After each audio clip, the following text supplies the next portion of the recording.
ഇപ്പോൾ ഈ അദ്ദേഹത്തിൻ്റെ വിയോഗം സംഭവിച്ചത് ഇടപ്പഴഞ്ഞിയിലെ എസ് കെ ആശുപത്രിയിൽ വെച്ചാണ്. എം ജി പ്രതീഷ് നമുക്കൊപ്പം അവിടെ നിന്ന് ചേരുന്നു. പ്രതീഷ്, പറയൂ.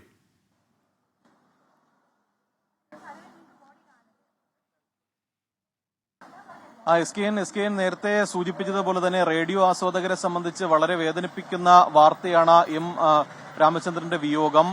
എസ് കെ എൻ സൂചിപ്പിച്ചതുപോലെ തന്നെ ഇടപ്പഴഞ്ഞിയിലെ എസ് കെ ആശുപത്രിയിൽ വെച്ചായിരുന്നു അന്ത്യം സംഭവിച്ചത്. നിലവിൽ ഈ ഐസിയുവിലായിരുന്നു കഴിഞ്ഞിരുന്നത്. ഈ കുറച്ച് നാളുകളായി വാർദ്ധക്യ സഹജമായ അസുഖത്തെ തുടർന്ന് ചികിത്സയിലായിരുന്നു. എസ് കെ ആശുപത്രിയിൽ പ്രവേശിപ്പിച്ച് ഐസിയുവിലായിരിക്കെയാണ് മരണം സംഭവിച്ചത്. ഇപ്പോൾ ഈ ഭൗതികദേഹം ഐസിയുവിലാണുള്ളത്. അല്പസമയത്തിനകം തന്നെ ഈ ആശുപത്രിയിൽ നിന്ന് പുറത്തേക്ക് മൃതദേഹം എത്തിക്കുമെന്നതാണ് നിലവിൽ ആശുപത്രി അധികൃതർ അറിയിച്ചിരിക്കുന്ന കാര്യം. ഇതിനോടകം തന്നെ ഈ നാട്ടിലുള്ള സാംസ്കാരിക പ്രവർത്തകരും രാഷ്ട്രീയ പ്രതിനിധികളും അടക്കം എസ് കെ ആശുപത്രിയിൽ ഈ മരണവിവരം അറിഞ്ഞ് എത്തിയിട്ടുണ്ട്.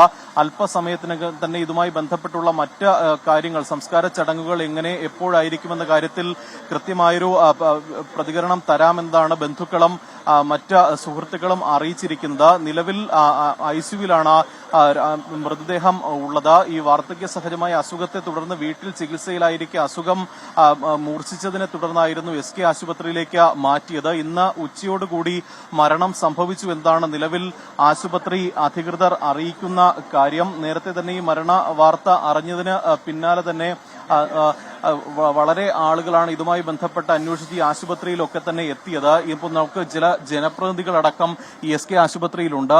ഇത് എപ്പോഴായിരുന്നു, എങ്ങനെയായിരുന്നു? ഇല്ല, പറയാം, ഞാൻ വിളിച്ചു പറയാം. എപ്പോഴായിരുന്നു? ഇന്ന് 12:30 മണിക്കായിരുന്നു. കുറച്ച് ദിവസമായിട്ട് സുഖമില്ലാതെ കിടപ്പായിരുന്നു. ഈ ആശുപത്രിയിൽ എത്തിച്ച് എത്ര ദിവസമായിരുന്നു? ഇടയ്ക്ക് വന്നും പോയി നിൽക്കുമായിരുന്നു. ഇടയ്ക്ക് കുറച്ച് ദിവസമായിട്ട് തന്നെ കണ്ടീഷൻ വളരെ മോശമായിരുന്നു. മറ്റ് സംസ്കാര ചടങ്ങുകളൊക്കെ എങ്ങനെയാണ്? ഇവിടെ മകൻ വിദേശത്താണ്. നാളെ രാവിലെ എത്തത്തുള്ളൂ. അത് കഴിഞ്ഞതിന് ശേഷം നാളെ തന്നെ ഉണ്ടാവും. പൊതുദർശനം അങ്ങനെയുള്ള ചടങ്ങുകളൊന്നുമില്ല. ഇവിടെ മോർച്ചറിയിൽ വെച്ചിട്ട് നാളെയാണ് ചടങ്ങുകൾ നടക്കുന്നത്. എസ് കെ എൻ ഇവർ സൂചിപ്പിക്കുന്ന അനുസരിച്ച് ഈ മകൻ വിദേശത്താണ്. നാളെ മാത്രമേ മകൻ എത്തുകയുള്ളൂ. അങ്ങനെയെങ്കിൽ ഇന്ന് ഈ മൃതദേഹം ഈ മോർച്ചറിയിൽ സൂക്ഷിച്ച ശേഷം നാളെ ആയിരിക്കും സംസ്കാര ചടങ്ങുകളും പൊതുദർശനവും നടക്കുന്നത്. ഈ ആശുപത്രിയിൽ എത്തുന്നവർക്ക് ഈ ഭൗതികദേഹം കാണാനുള്ള അവസരം നിലവിൽ ഒരുക്കുമെന്നും ആശുപത്രി അധികൃതർ അറിയിച്ചിട്ടുണ്ട്. 12:40 കൂടിയാണ് മരണം സംഭവിച്ചതെന്നാണ് നിലവിൽ ആശുപത്രി അധികൃതരും അറിയിക്കുന്ന കാര്യം. പ്രതീഷാണ് വിവരങ്ങൾ നൽകിക്കൊണ്ടിരിക്കുന്നത്. പ്രശസ്ത റേഡിയോ പ്രക്ഷേപകൻ രാമചന്ദ്രൻ അന്തരിച്ചു. ഈ ദുഃഖകരമായ വാർത്തയാണ് നമ്മുടെ പ്രേക്ഷകരെ നമുക്ക് അറിയിക്കാനുള്ളത്.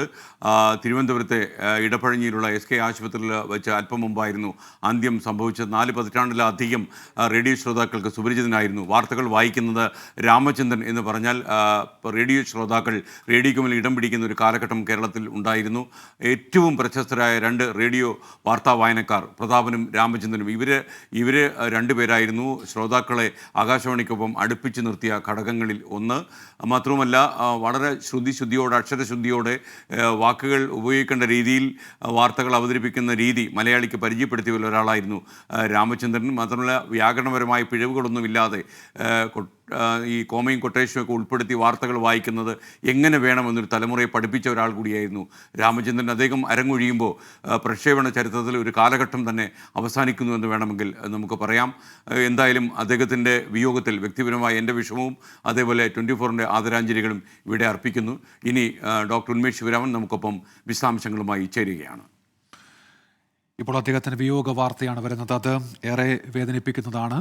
കേരളത്തിൻ്റെ റേഡിയോ പ്രക്ഷേപണ ചരിത്രത്തിൽ അടയാളപ്പെടുത്തപ്പെട്ട വ്യക്തിയായിരുന്നു അദ്ദേഹം. അതിൻ്റെ തുടക്കത്തിൽ റേഡിയോ പ്രക്ഷേപണത്തെ ജനകീയമാക്കുന്നതിലേറെ ശ്രദ്ധ പങ്കുവഹിച്ച വ്യക്തിയാണ്. അദ്ദേഹത്തിന് ഓർമ്മയായിരിക്കുന്നു എന്നുള്ള വാർത്തയാണ് ഇപ്പോൾ വരുന്നത്.